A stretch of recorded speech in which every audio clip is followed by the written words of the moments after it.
So hello beauties, can you see that pimple marks?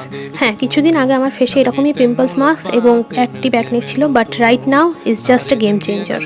সেই product দুটো হচ্ছে alts গুডনেসের ময়শ্চারাইজার এবং অ্যাকনে কন্ট্রোল ফেস সিরাম। অ্যালস গুডনেসের এই অ্যাকনে কন্ট্রোল ফেস সিরাম, যেটাতে আছে tea tree, apple cider vinegar এবং স্যালসিলিক অ্যাসিড। টি ট্রি সাধারণত স্কিনের মধ্যে অ্যান্টিব্যাকটেরিয়াল হিসেবে কাজ করে, apple cider vinegar oil control করে এবং তাছাড়াও সিবাম প্রোডাকশনকে রিডিউস করে, আর স্যালসিলিক অ্যাসিড সাধারণত অ্যাক্টিভ অ্যাকনের ওপর খুবই ভালোভাবে কাজ করে।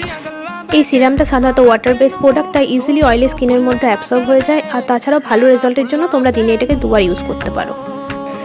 নাও সেকেন্ড গেম চেঞ্জার যে প্রোডাক্টটা, সেটা হচ্ছে অ্যালস গুডনেসের এই green tea, vitamin C and niacinamide face moisturiser, যেটার মধ্যে আছে হাইলোরানিক প্লাস প্রি এবং প্রোবায়োটিক প্রপার্টিস। এই গ্রিন টি সাধারণত স্কিনের অয়েল প্রোডাকশনকে রিডিউস করে, নাইসিনামাইড এবং ভিটামিন সি অ্যাকনে মার্কসকে রিডিউস করে, আর তাছাড়া হাইলোরানিক স্কিনকে হাইড্রেট রাখে সারাদিনের জন্য।